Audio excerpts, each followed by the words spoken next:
Nessa recomendação de músicas para o usuário-alvo, baseada no gosto semelhante entre os usuários daqui do sistema, eu vou estar fazendo uma recomendação de uma música a partir de um outro usuário, mas baseado numa música que o usuário-alvo curte. Ou seja, o usuário-alvo curte lá uma determinada música, aí esse usuário influencer também curte essa mesma música, desse mesmo artista. Então, baseado nisso, vai ser recomendado pelo algoritmo outras músicas desse outro usuário que, de repente, por afinidade, esse usuário-alvo poderia gostar, já que tem uma música em comum entre os dois que os dois gostam. Agora, vamos explicar isso no código, né? Ver como que essa influência é distribuída, como é que ela é feita, né? Como é que esse processo acontece.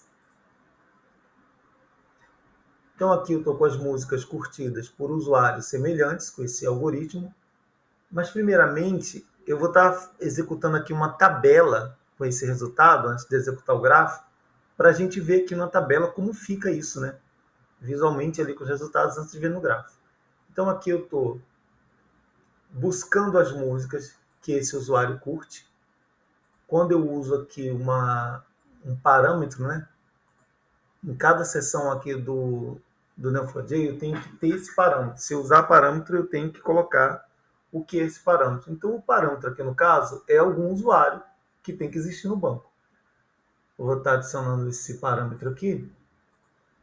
Vou chamar de usuário, para corresponder àquilo ali, né? Que é um string. Eu vou escolher aquele mesmo usuário dos outros algoritmos. Eu poderia estar colocando diretamente aqui o nome, né? Entre aspas, mas eu também posso usar como parâmetro, não tem importância nenhuma. Porque se eu não fizer isso daqui, vai dar um erro aqui, né? A menos que eu substitua diretamente pelo nome aqui, entre aspas. Então, eu vou estar recomendando para esse usuário aqui, no caso, que é o Olivia Martinez, eu vou estar procurando quais são as músicas que esse usuário gosta e eu já vou estar chamando, né, rotulando ali, colocando um alias para essa música de shared, porque vai ser uma música que vai ter um gosto compartilhado com outro usuário. Então eu estou procurando uma música que o usuário gosta. Estou ali buscando todas as músicas que esse usuário-alvo gosta. Agora aqui, nessa outra etapa, eu vou estar procurando outro usuário, você vê que é do mesmo tipo, também usuário, pessoa, que esse outro usuário eu vou estar apelidando de influencer, né? Para se diferenciar desse usuário aqui, que é o usuário-alvo.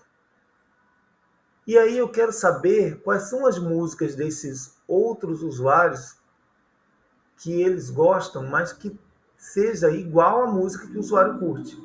Então, estou procurando saber se o outro usuário, outros usuários do banco de dados, gostam dessa mesma música que foi encontrada aqui para o usuário-alvo.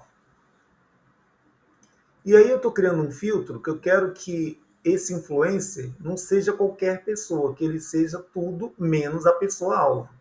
Então, já estou aqui dizendo que o influencer tem que ser uma pessoa diferente da própria pessoa que é o alvo, porque senão vou estar velando, né, ali o resultado. Então, agora com essas informações da pessoa-alvo, a música compartilhada entre a pessoa e os outros usuários, e os outros usuários, eu vou para uma etapa onde eu vou encontrar as músicas que esses usuários gostam, né, que esses outros usuários gostam, mas que essa pessoa-alvo ainda não tenha curtido, nem tenha sido recomendada essa música. Então aqui, olha, eu vou estar buscando outras canções, né, que agora eu já estou chamando de recommended, que são as músicas recomendadas. Portanto, não são essas músicas aqui, tá? O shared song, que são as músicas que o influencer gosta. Essas músicas vão ser recomendadas para o pessoal. Mas ao mesmo tempo eu preciso filtrar que se algum outro processo essa música tenha sido recomendada para a pessoa-alvo, que ela não seja selecionada aqui. Eu preciso eliminar essa música das músicas que estão vindo aqui no recommended, né? Eu não posso ter uma música que já foi recomendada por algum outro algoritmo, algum outro processo, entre as músicas que o influencer gosta e que ele vai estar recomendando para o usuário-alvo. Então aqui eu vou estar trazendo no máximo 15 resultados, para esse caso aqui da tabela, tá? Porque no gráfico eu vou trazer menos resultados. Então eu vou estar embaralhando esses resultados por aquele motivo que eu já expliquei nos outros processos, para as músicas virem bem sorteadas, não vir gênero nem nomes repetidos. Aqui eu vou estar retornando o nome de quem influenciou, a lista, tá? Estou fazendo uma coleção aqui, ó, das músicas que foram compartilhadas, as músicas que eles têm em comum, né? Aquelas shared music, são shared song, são as músicas que os dois usuários têm em comum. Só que em vez de trazer uma linha por linha, eu estou fazendo uma coleção dessas músicas e colocando aqui na coluna músicas em comum. E aqui a coleção das músicas que foram recomendadas pelo algoritmo. Então, vou ter uma coluna com o nome de quem influenciou. Na segunda coluna vai ser as músicas em comum entre o influencer e o usuário-alvo, né, a pessoa-alvo. E na terceira coluna eu vou ter essas músicas que foram recomendadas. Então, vamos executar aqui essa tabela, esse código, para ver como que vem esse resultado. Aí você pode ver que aqui ele trouxe os 15 resultados, né, as 15 músicas, de vários usuários diferentes, uns recomendando uma música, outros duas ou mais, como aqui no caso do usuário Sofia Davis, 2 músicas, outros com muito mais músicas, mas no total essas recomendações todas somam 15 músicas recomendadas.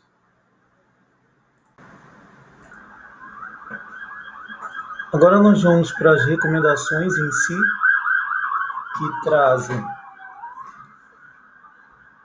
aqui nas recomendações por usuários semelhantes o código completo, né, com o sistema de recomendação, com algoritmo e tudo mais. O processo é o mesmo que foi explicado na tabela, ele ocorre aqui em cima também, né? E aí a diferença agora é que a gente vai ter o nó do algoritmo com a descrição adequada, com o tipo adequado, né, que é gosto semelhante, né, gosto compartilhado. Aqui a descrição do algoritmo, condizente com o tipo de algoritmo. E em seguida, nós vamos criar um nó de recomendação com o mesmo tipo, né, para referenciar. Influenciado por vai ser o nome daquele usuário que foi rotulado, né, recebeu um label de influencer, o nome dele.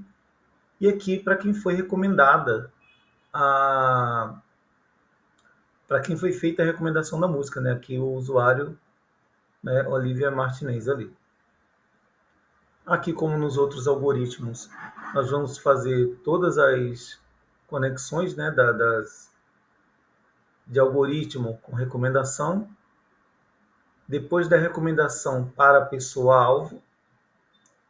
Depois da recomendação sugerindo a música recomendada, da música recomendada para o influencer, que é a pessoa com status de influencer, né, como mostra aqui. É um usuário, mas é um influencer.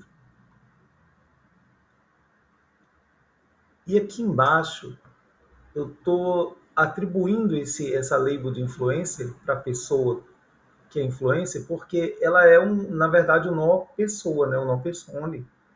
Só que ela vai receber mais um rótulo, uma label, para ela ter essa diferenciação de um simples usuário como qualquer outro, né? Ela não é apenas um usuário, é um usuário que já influenciou alguma música dentro de um algoritmo.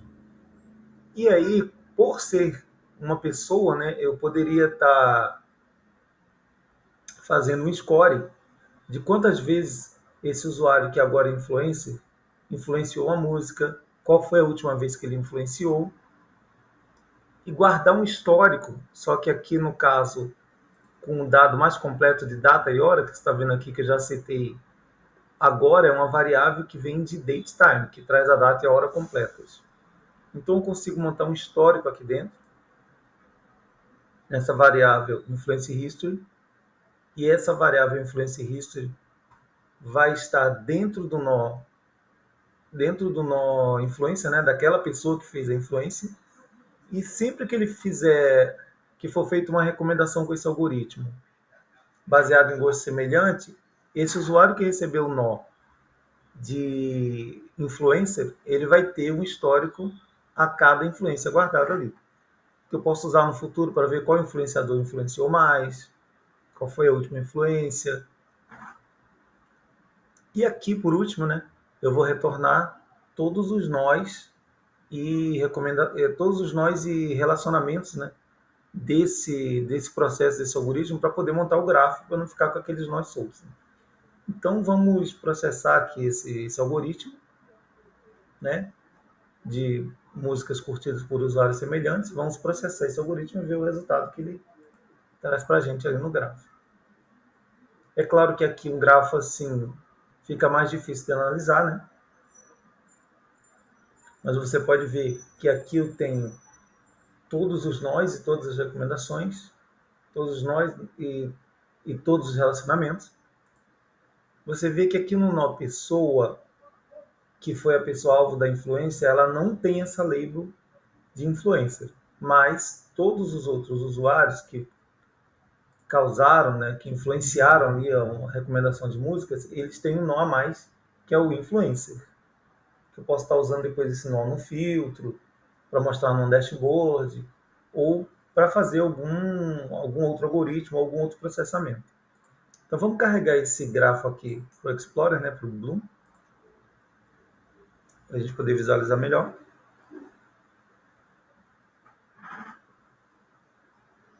Então vamos colocar aqui no layout de hierarquia.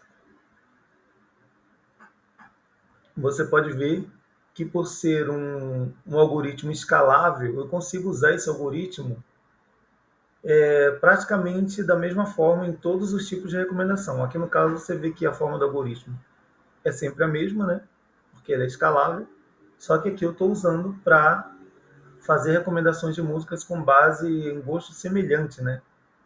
Então aqui o algoritmo faz uma recomendação com base nos outros usuários com gosto semelhante para esse usuário alvo aqui, que no caso é Olivia Martinez. Então vai ter o algoritmo fazendo uma recomendação, sugerindo uma música, né? A partir deste usuário, influenciada por esse outro usuário aqui, para a Olivia Martinez. Então, eu posso ter aqui as 5 recomendações que eu defini lá no limit. Pode ser uma recomendação de cada usuário, pode ser que um usuário, como aqui o Daniel Moore, faça 2 recomendações de 2 músicas. Esse James Wilson aqui são 2 recomendações que vem a partir dele também, e esse aqui, a Sofia Davis, uma recomendação só. Então isso pode variar muito. Eu posso ter uma recomendação de cada usuário diferente, ou 3 de um e 2 de outro, ou 4 de um e 1 de outro. Pode variar muito, né? Porque depende de como o algoritmo está processando os dados naquele momento ali.